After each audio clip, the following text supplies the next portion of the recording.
I'm a Texan first, American second. Okay, but I will, even so, I will never leave America. All right, I mean, this is the freest country on the planet, and let me tell you, you want to know why I have such a disdain right now for American people? Because the American people are jeopardizing America. Their ignorance, their stupidity, their treatment of politics like that of a WWE wrestling match is what's causing all the ruckus, all the bad experiences that we're experiencing. The American people are becoming a national security issue for America. And why do I say that? Because look, these idiots that are a part of the American populace have lost the true meaning of what America is. And what is America? America is the Constitution. Without that social contract, America is nothing. Without the Bill of Rights accorded in that Constitution, everybody that lives in America is nothing, and we have no freedom. And when we have the general American public jeopardizing that great document, then by God, we have to do something. We have to do something. All right, because once that document leaves, freedom for not only us, but for the rest of the world is over. And it'll be totalitarian rule throughout throughout the infinite amount of time. Let's just put it that way. And let me tell you, I love our forefathers. I love the Enlightenment thinkers that created this great country. And for all those that don't know, let me give you a very short history lesson on the Enlightenment thinkers. The Enlightenment thinkers that helped create the foundation of our government, of our Declaration of Independence. For instance, in the Declaration of Independence, it says life, liberty, and the pursuit of happiness. Where did they get that statement? They got it from a book called The Second Treatise of Government by a man named John Locke. The Second Treatise of Government by a man by the name of John Locke. And in that document, he justifies that every man has a right to life, liberty, and the pursuit of property. And he made the case that a man is in his moral, ethical, and spiritual legitimacy to be able to dispense justice with extreme prejudice on anyone who steals or infringes on their property.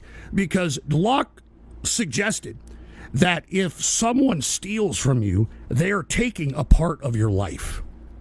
They're taking a part of your life because you had to spend part of your time, effort, and energy in order to get compensated, in order for you to attain whatever property that is being stolen from you. And you see, that right there is something that I would suggest you read, because that is one of the many Enlightenment thinkers that helped create the foundation of our political philosophy. Another one is Montesquieu, who was the foundation of the three branches of government. And look, what separates the Enlightenment thinkers from thinkers of old? Let me give you an example. In Europe, okay, in feudalistic rule, the political thinkers during that time believed that the true essence of humanity was bad. True essence of humanity was bad. And that you had these thinkers like Thomas Hobbes, who wrote the book Leviathan. And in that book, he describes that it is justified for feudalism to infringe upon the rights of man, so long as feudalists keep safety. All right? And that any man is willing to give up any right as long as they're safe. And that was the justification of feudalism, according to Thomas Hobbes, in the book Leviathan. Okay? Another person in the same realm of true essence of humanity is bad is Niccolo Machiavelli in the book The Prince. Okay? The difference is that the Prince made the justification for almost anything based upon the sustainability of feudalistic power, meaning the ends justified the means. All right? The ends justify the means. Whatever it takes to keep power is justified. Now, the Enlightenment thinkers, on the other hand, the Enlightenment thinkers thought completely different. The Enlightenment thinkers thought that the true essence of humanity is actually good. but you had to foster it in a way where government would act as a referee in not just business, but also the personal lives of people. And this is where the founders of this country cultivated this great government that we have today. And what makes this system so great is that document that we all take for granted called the Constitution.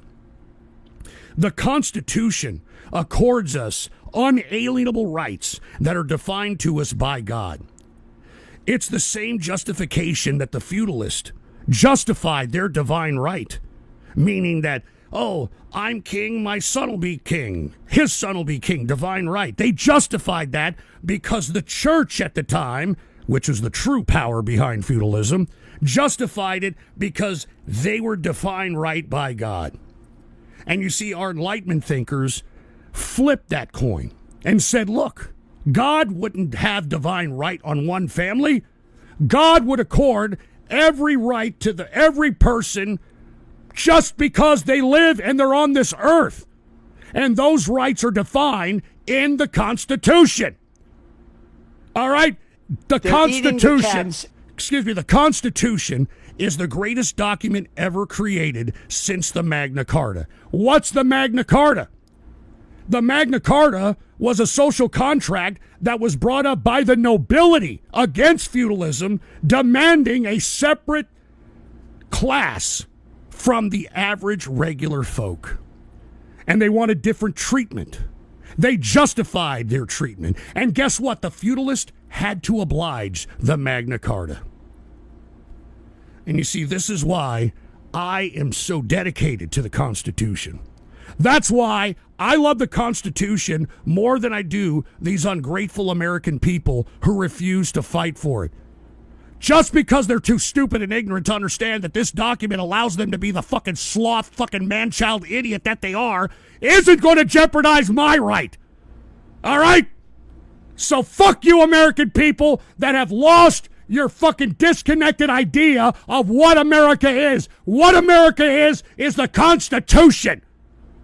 And without that document, we are shit. Without that document, we're nothing. We're below serfdom. So that's what I continue to strive for. Whenever I say that Americans are now jeopardizing America's national security, that's what I'm talking about. Without the Constitution, there's no freedom. All right? And that's what made me. I didn't have great parents, man. All right? My parents threw me out in the street when I was 18 years old. And if it wasn't for the freedom of this country and the economic opportunities that was accorded, I would have been a piece of shit in any other country. I owe my life to this country. I owe everything that made me, everything that I am for this fucking country.